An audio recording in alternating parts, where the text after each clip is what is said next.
And we're ready. Go. Welcome to the Chit Chat Show. It's a podcast.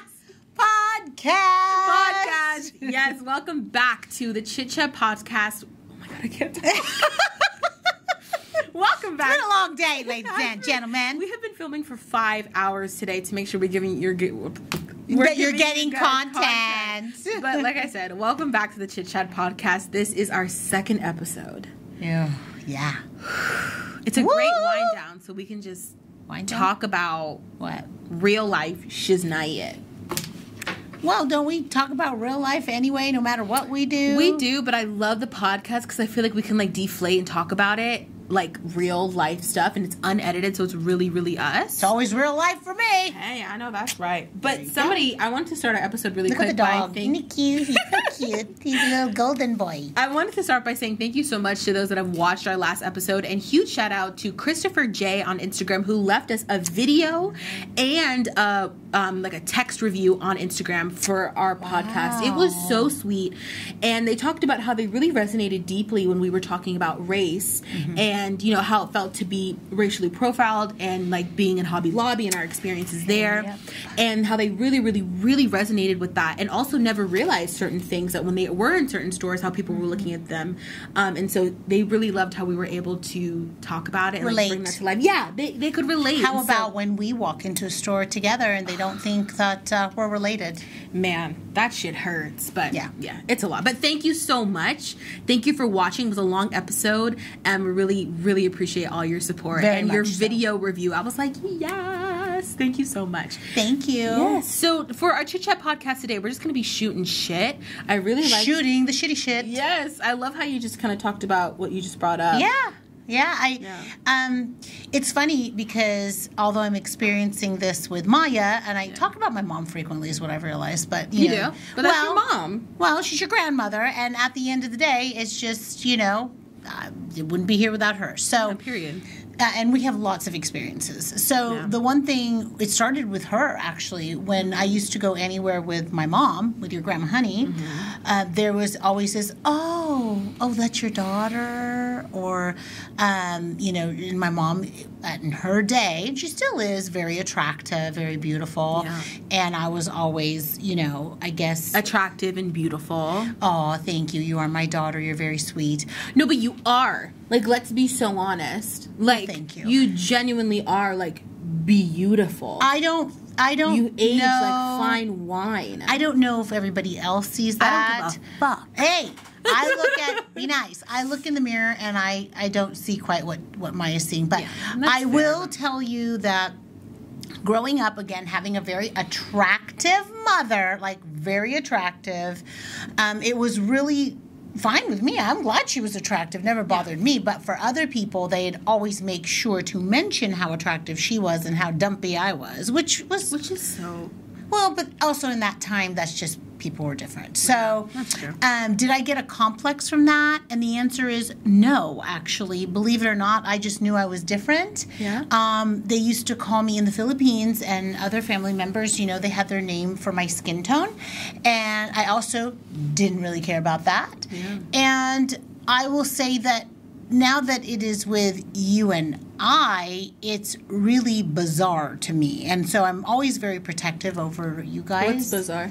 When they say, oh, are you guys related? Yes, motherfucker, we're fucking related. God. Look at the smiles. Do you not get that? Okay, yes, I swear a lot. When I was younger, I mean, obviously you probably saw it more than I did because I don't really remember it that much. But just recently... But they did that with your brother. Yeah, but just recently we, had a video blow up on TikTok.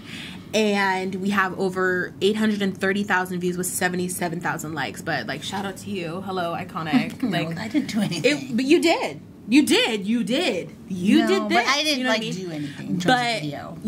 The comments had nothing to do with the video. And they talked about my weight, which is fine. I earned every bit of it, honey. And the color. And I'm not giving it away for free either. Okay.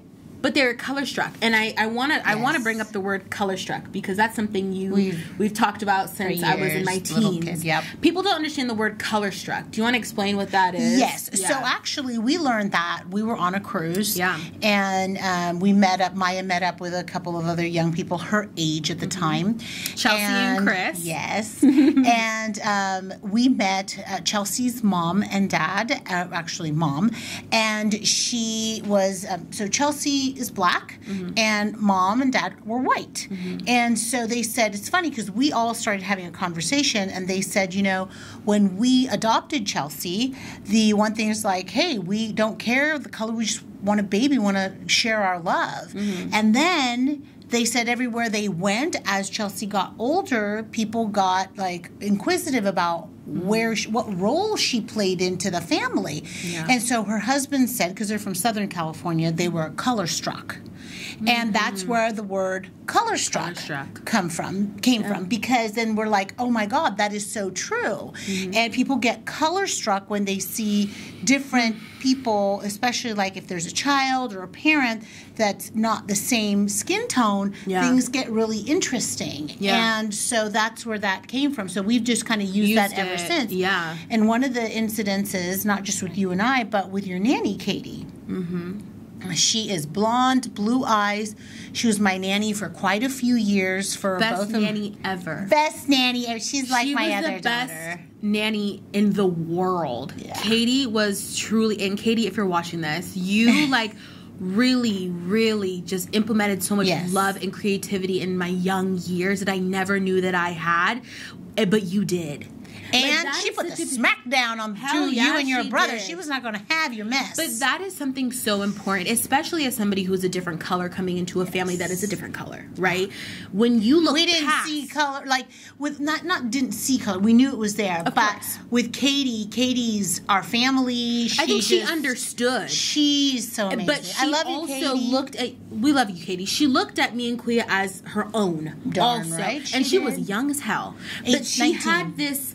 It was this automatic, like, love. Like, it was just so much love. And Katie really just saw what me and my brother both were passionate about, something that we didn't even know that we were passionate about, and really just expand on it and loved on it and cherished it and took care of it. Didn't know that I loved ceramics until I met Katie. Didn't know I was so creative until I met Katie. And she would swim with us. She would do everything. And I will never forget the day that she had to quit. Unfortunately, it was probably... she left to go to college in Arizona. Yeah. And we were getting ready to go on a cruise. And I remember we were in the hallway. I'm going to get emotional. It's okay. Oh. What? We were like in the hallway. And it was so sad because she really was a huge part of my childhood.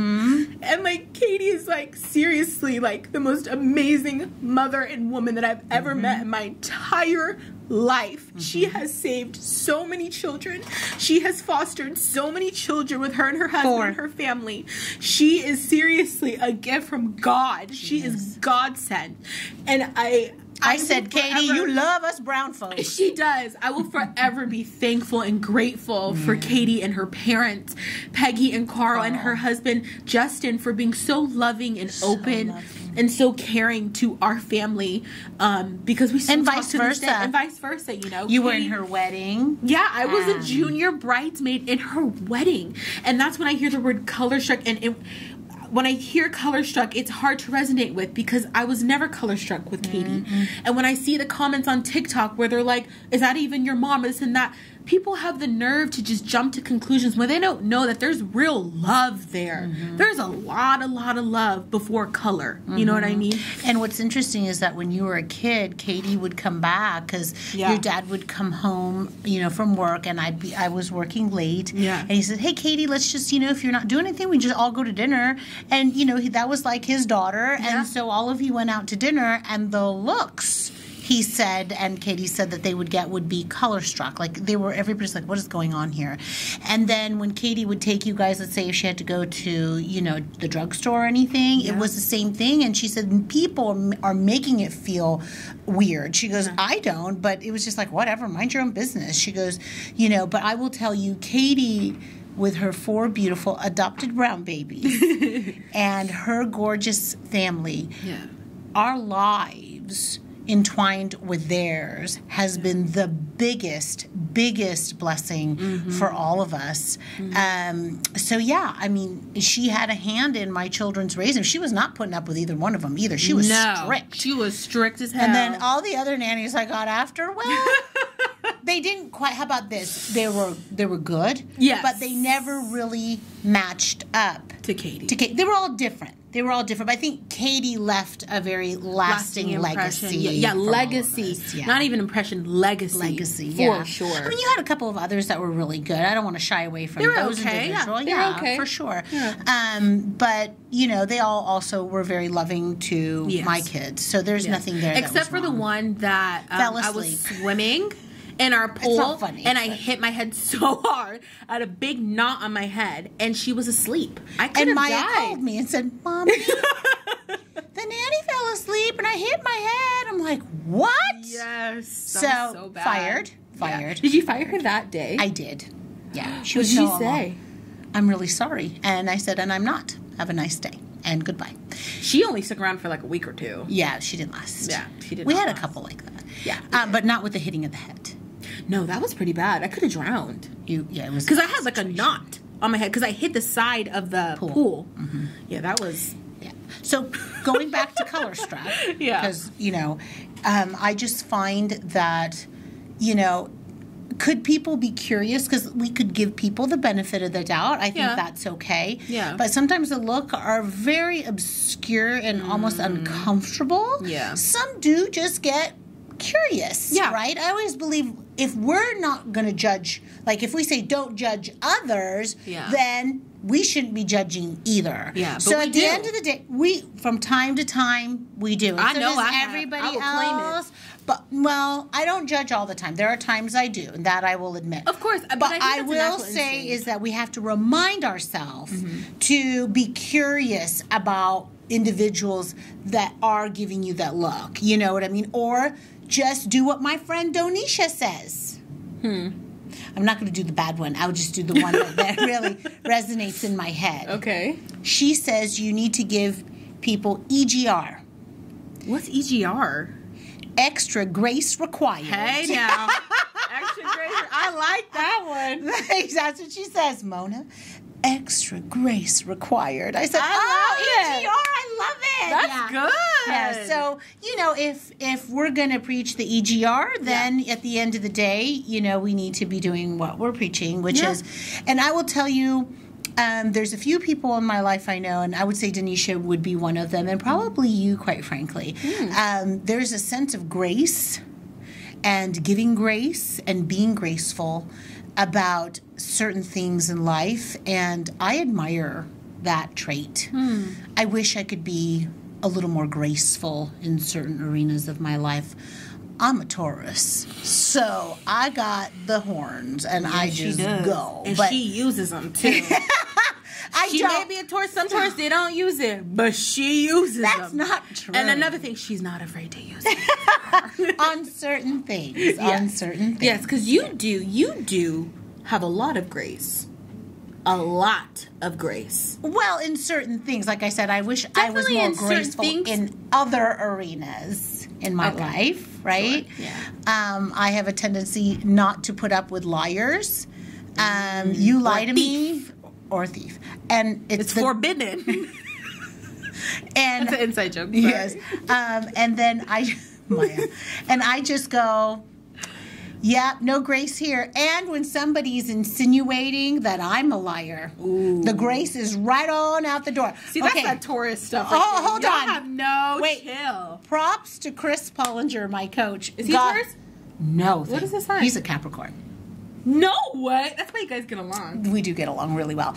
But Chris is really great at, he has another word for it, about just kind of, showing me other ways. Extra grace required. It does give me a lot of grace. And he is teaching me more about how to be graceful in that arena because my Louis Vuitton store issue was where I really learned about how to be a little bit more graceful. I told you this story. Explain. You sure you want it? Louis Vuitton. That my just Virgo always... self, I need to like get my earth sign together and like, really process. Because I feel like the horns are slowly starting to come out of the crown of her forehead, her hairline. So as a Virgo, I need to plan. Oh, here she goes. I have to plan my reaction. Okay. Are you ready? You have some horns yourself. Anyway. I sure do.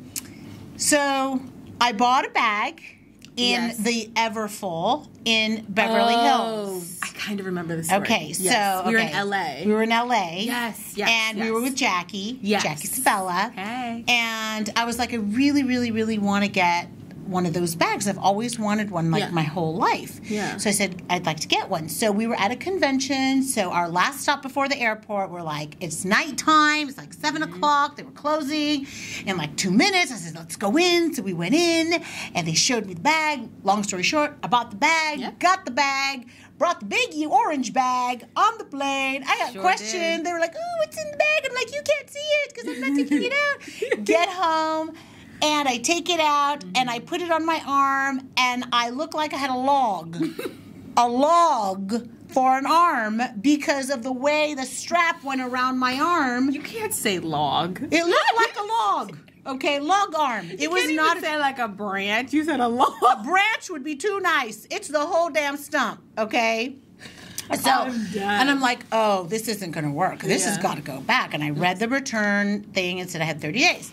So I waited. I actually put the box on the chair in my bedroom, left it open, gave it like a week just to see. Maybe it was me having, feeling, I don't know, like very conscientious of my, arm or something, my log. So anyway, I said, okay, I'll give it a week. So a week goes by. I said, okay, no, this is not Mona being overly conscious about her log. This is about this bag not fitting on the log properly. It's either you're going to make the log look good, like branches and flowers, or you're going to make it look bad like a desert. We're out. So I took it, repacked it, brought it to the city, to San Francisco. Yeah. We were getting ready to go see Hamilton. Ooh, Hamilton. So we had a time constraint. Hamilton. So we had to wait in this long line. Waited in line, got up to the guy. Wait, no, I was not with you. You weren't. You met us there because you were at school. No, because we fought in the car and we were getting ready to go to see Hamilton. No, it was the second Hamilton with Dad. I didn't go. Remember? That's right. Oh, okay. Once. Sorry. I saw it with my husband. So how do I remember things by our fights? I don't. So I knew we had to go see Hamilton, and I was in a rush. It was just a quick return and go. I mean, no big deal. Yeah. It was not very far away. So I go, wait in line. They finally see us. I bring the bag. I'm like, I'd like to return this log inducing bag. This log enhancement bag. Thank you. And the guy looks at it, because they they want to be fancy, I guess. I don't know. They look and he's like, I have to get my manager. I'm like, fine, get your manager. Yeah. Manager comes out, he's like, no, sorry. He goes, gets the manager. He doesn't come out. The young man comes back out and he goes, we can't return this. And I'm like, why? He goes, because there's a water stain in the bottom of the bag and we do not take used items back. Oh my God, I remember this. And I said, hold on, I need to stretch because this is where it gets kind of... I said, excuse me? I said, what do you mean? What do you mean water? There's never been water in this bag. There's been nothing in that bag. He goes, look down here, and sure enough, there was a watermark on the bottom. And I said, well, I can let you know I didn't do that. Okay, I don't buy this type of used bag, and I sure am not trying to return it to get one over on anybody. And he goes, well, it is used. And there is a watermark. And I said, well, then I guess you better get your manager.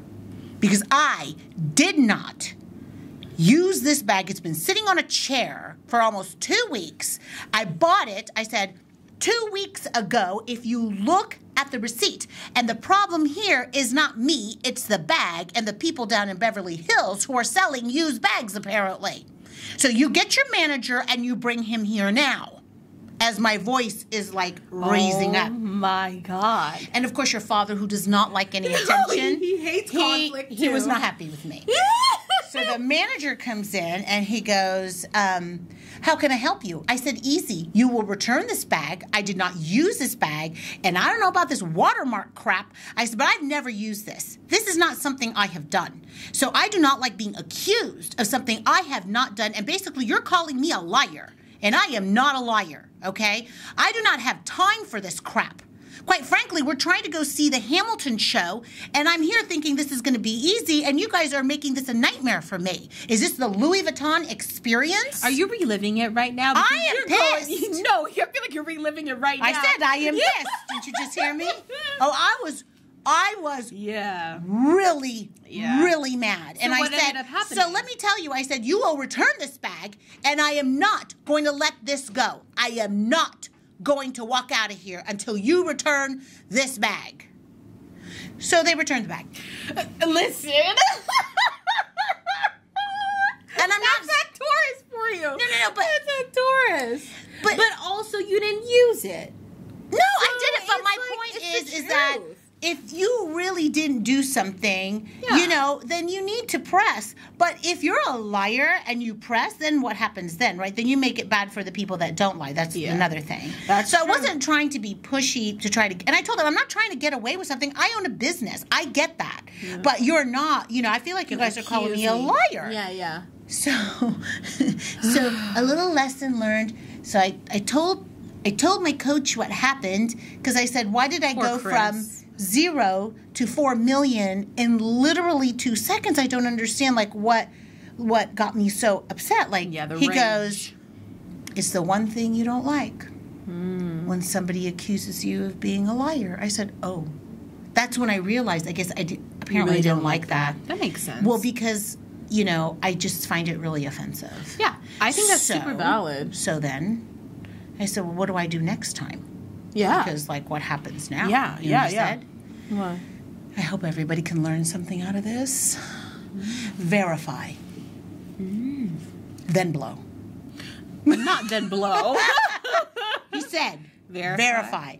Because what I could have learned, I'm learning, and I'm still learning, just so everybody knows, is to say, I'm sorry. Are you calling me a liar? Ooh. That's what he told me to say. That's a good one. Yeah, that's why he's my coach. That's a really good one. So just verify. But it's like reverse psychology. I don't know if it's reverse. I think you're just verifying the information. Are you sure, what you're saying? I just want to verify that you are calling me a liar because then we're going to have a different conversation. Yeah, I'm going to pop. So the EGR, extra grace required, needs to be verification first. Because you're going to get struck with this color, honey. Whoa. See how I wrapped it everything together? Yeah. I wrapped it everything together. All right, like lumpia. Okay. So that was now 2-3 years ago. So now I do my very best verifying to hold myself and go, are you calling me a liar? That is some badass stuff right there. Yeah. Instead of they're accusing you, are you calling me a liar? I'd be like, yes. And I would say, well, let me tell you something. I do not lie about stupid purses, okay? Because it's not worth it to me. Now, if I had to lie about something else that's more important, maybe. But in this case, it's just a goddamn purse. Hey, I hope that Louis Vuitton employee learned a little bit from that. Who knows? Probably not. Who knows? I just know that. But I love that. Extra grace required means I have to verify. Because sometimes we think somebody is. That's why I'm going to go back to our point of the color struck. Yeah. Verify. Yeah. I feel like all the topics we talked about today all kind of go together for the most part. Ooh, that was a good one. I like this episode. Verify. This is a good trust. Ooh, I'm spitting. Do you know where that comes from? Canada. Mama got the lessons down today. Canada. Ew, no. Read the book. It's called The Speed of Trust. Ooh. It was the son of Covey who wrote The 7 Habits of Highly Effective People. Yeah. That's great. The son wrote the book. Oh, I love and for that. kind of collabed with his dad, Stephen Covey. Great. Stephen Covey, Shout out to the Coveys. Yeah. Wow. And I will tell you, one of the things in the book about speed of trust is trust but verify. That's a good one. Yeah. I love that. Well, thank you for sharing that story today. Yeah, it was kind of long-winded. And thank you guys for watching. No, it wasn't. It was great. I loved it. It was very intense. But a really good lesson because I feel like sometimes we need, especially right now, because everybody got something to say, and everybody's getting angry and persecuting other people. Just think, E-G-R. Just say that to yourself. And then verify that. Yeah. Okay. Verify that. After you give the grace. Yes, after you give the grace. Because you're going to have to give yourself a whole lot of grace. Okay. But thank you guys so much for watching before you get ungraced. Okay, now. Okay, everybody. Thank you so much. Take care. And wait. What? I really hope you guys like watching this episode. Make sure that you watch it on Apple Music, Spotify, Google Podcasts. We have it on every single platform. Share it if you can. Send us a review on our DMs. Send us a video review if you really like it. And we're gonna keep coming out you twice a month with these episodes. God, that was a lot you said. Yeah. Dang. All right, everybody. Well, take care and bye for now.